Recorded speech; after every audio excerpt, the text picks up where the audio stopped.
back away from that huge bunch of banelings that was charging me right there, and that actually won this battle for me, or at least the initial portion of this battle. So again, what I did was I stemmed all my units when I saw the banelings charging me, and I just quickly selected most of my army and dragged them back and made them, everybody except for the front line, run. All the banelings that were charging me exploded on my front line, which is what I wanted them to do. Before that, obviously, I had lost a bunch of my forces because of that well-placed burrowed baneling ambush there, but you know, it happens. I probably should have scanned the ledge right there. I should have saved my scan for that, but I didn't. Bit of a mistake on my part, because that's a common place where banelings are going to be sitting around.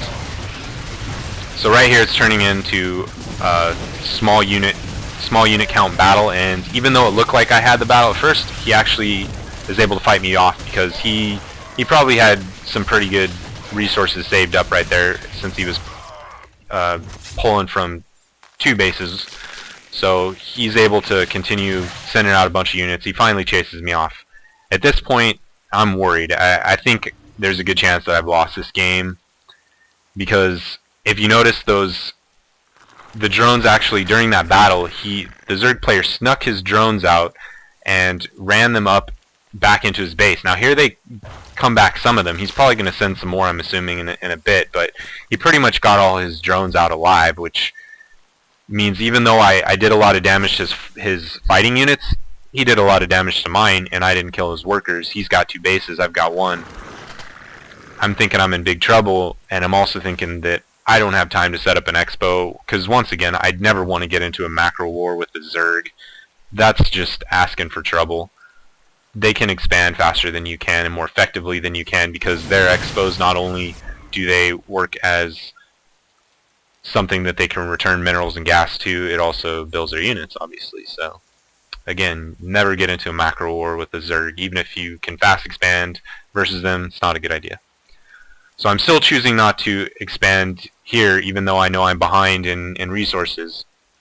What I do instead is, I noticed that my combat shields upgrade on those Marines just finished, so I'm going, okay, I'm going to give this one more shot. I'm pulling out all my SCVs. If you notice, I pulled out most of the SCVs out of my base. I don't have much minerals left to mine anyway, so I'm going to bring them in for an all-in attack. My medevacs had time to gain some energy back up.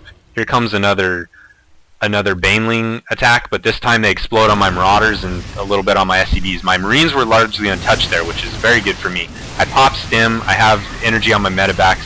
My SCVs are taking a lot of the hits in the front. The Zerg player is playing it fairly well, but his timing on his banelings is a bit off here. You notice these banelings are still sitting over here in the corner finishing. If he'd had those earlier, he probably would have fought me off here, but again, it all comes down to timing. Now here comes the banelings. I pull the group of units back again and just let them run into the front units, which in that case was mostly just a couple of SCVs that was over there on my front left-hand side of my forces. So banelings were largely wasted, and my units are able to march right on into his base, and this is the end of the game. One last thing before I leave you about this particular matchup. If you notice, I got combat shields on the Marines. That's important when you know your opponent is going banelings.